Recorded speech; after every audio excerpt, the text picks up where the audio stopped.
तर मुख्यमंत्री युवा कार्य प्रशिक्षण योजनेतील प्रशिक्षणार्थींना आपल्या भवितव्यासंदर्भात ठोस निर्णय व्हावा या मागणीसाठी कृष्णा नदीकाठी सुरू केलेलं बेमुदत उपोषण हे तिसऱ्या दिवशी देखील सुरूच आहे। तुकाराम बाबा महाराज यांच्या नेतृत्वाखालील राज्यभरातील विविध जिल्ह्यातून आलेले हे हजारो प्रशिक्षणार्थी या लढ्यामध्ये सहभागी झालेत। मुख्यमंत्री युवा प्रशिक्षणार्थी ही योजना सरकारनं जन्मालाच का घातली? तरुण तरुणीच्या करिअरचे सरकार वाटोळं करतंय असा उद्विग्न सवाल हे आंदोलक करतायत।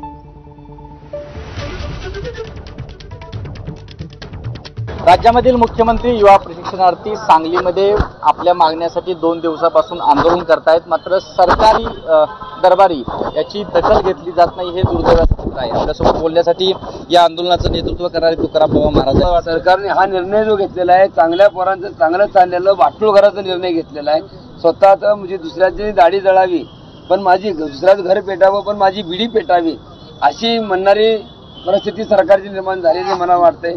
स्वतः सत्तेमध्ये येण्यासाठी, स्वतः सरकार स्थापन करण्यासाठी सरकारने एवढं मोठं नियोजन केलं, लाडकी बहीण लाडका भाऊ योजना आणली आणि स्वतः सत्तेमध्ये बसले, एसी मध्ये बसले, ही योजना आणून ह्या मुलांचं वाटोळ केलंय।